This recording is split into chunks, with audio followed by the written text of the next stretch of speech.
Les séries de conversations Footprint présentent des discussions et des réflexions de leaders accomplis sur le lieu de travail et le marché, ainsi que leurs expériences sur les principes clés du leadership. En tant que croyants, nous sommes censés mettre en pratique ces principes bibliques de leadership sur notre lieu de travail et sur le marché pour nous aider à remplir notre vocation.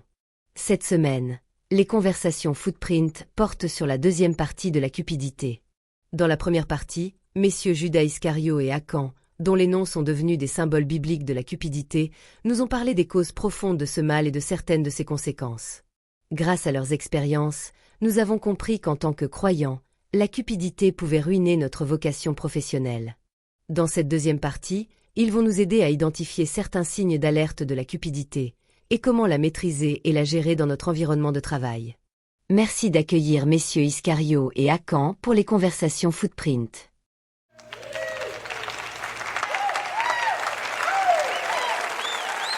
C'est un plaisir de savoir que ce que nous avons partagé lors de la première partie a été utile à votre public. Bien sûr. Nous avons reçu des retours positifs, et le public attendait cette deuxième partie avec impatience. Nous croyons que le Seigneur peut même utiliser vos expériences tragiques pour avertir quelqu'un. Passons donc aux signes d'alerte. Monsieur Iscario, commençons avec vous. Nous sommes heureux que quelqu'un ait pu apprendre de nos erreurs.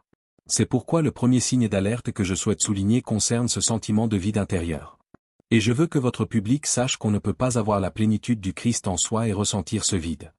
Mais monsieur Iscario, vous avez marché avec le Christ, vous étiez censé avoir sa plénitude, et pourtant vous vous sentiez vide et vous êtes devenu cupide. Aidez-nous à comprendre cela. C'est là tout le mystère et l'importance du discernement spirituel. Vous pouvez être proche du Christ sans le connaître, ni avoir sa plénitude.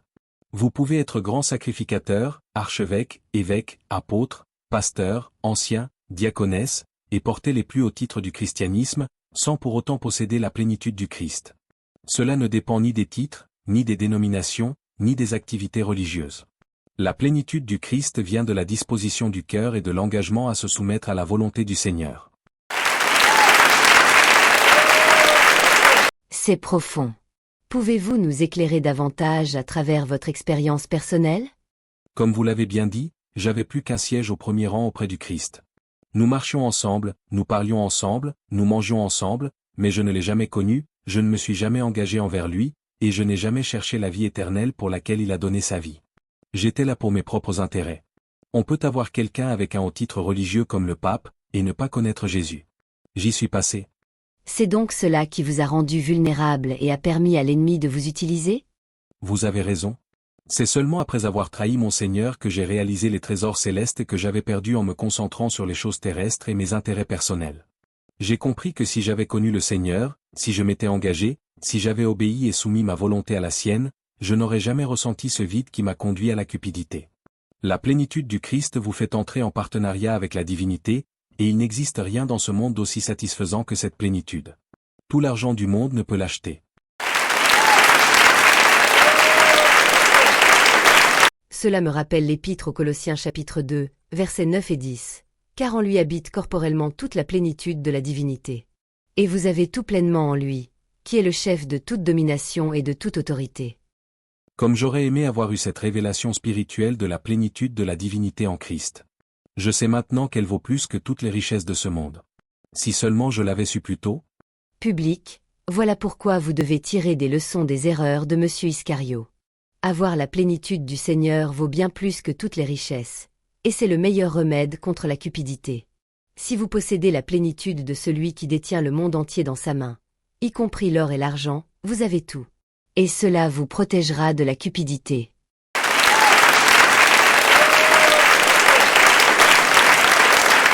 Monsieur Akan, passons à vous. Parfois, nous méprisons les choses simples. Nous sommes souvent attirés par ce qui semble compliqué ou impressionnant. Quelqu'un peut trouver l'obéissance à la parole du Seigneur trop simpliste. Mais si je l'avais fait, je n'aurais pas connu cette fin tragique à cause de la cupidité. Si le Seigneur vous dit de ne pas être cupide, c'est qu'il connaît les trésors qu'il vous réserve si vous vous concentrez sur lui. Pouvez-vous partager avec nous, à partir de votre expérience, d'autres moyens pour maîtriser la cupidité? Bien sûr. Il faut savoir que la cupidité ne se limite pas à l'argent. Elle peut concerner le pouvoir, l'influence, la reconnaissance et le statut que procure l'argent. Il faut garder des priorités et une perspective juste. J'ai volé ce qui était passager et perdu ce qui était éternel. Malheureusement, je dois dire la même chose. J'ai recherché l'argent et perdu le véritable trésor. Le poème dramatique du mois d'août du Cando Leader Network s'intitule Megridi Pigridi. Public, allez le découvrir. Il traite de la manière dont nous passons à côté de la vraie richesse en poursuivant avidement des choses que nous croyons être de la richesse. C'est vrai, nous nous faisons des illusions en pensant que l'argent, les maisons, les véhicules, le pouvoir et le statut font notre richesse. Ce n'est pas le cas. Votre valeur ne se mesure pas à vous-même, mais à la manière dont les autres vous valorisent. Si ce que vous accumulez n'a aucune valeur pour les autres et pour la société, alors vous n'êtes pas riche. Monsieur Hacan, soyons clairs ici. Cela inclut-il le fait de voler de l'argent pour ensuite en faire profiter les autres? Par exemple, payer les frais de scolarité des membres du parti, de la famille élargie ou d'autres. Pas du tout. Je parle ici de la générosité avec ce que vous avez acquis honnêtement. La générosité est un des remèdes contre la cupidité. Les autres remèdes sont la transparence et la reddition de comptes. Aucune affaire cachée comme je l'ai fait. Public, les discussions sur la cupidité ont démontré que le Seigneur peut faire jaillir la lumière de ce qui était caché dans l'ombre. Nous avons appris des leçons précieuses sur les causes profondes et les conséquences de la cupidité. Nous avons également reçu des éclairages sur les signes annonciateurs et sur la manière de gérer la cupidité. Tout cela à partir des erreurs de messieurs Iscario et Hacan. Si nous répétons leurs erreurs, nous ne pourrons nous en prendre qu'à nous-mêmes. Car nous pourrions vivre la même fin tragique si nous suivons leur chemin. Que le Seigneur nous vienne en aide. Applaudissons-les chaleureusement.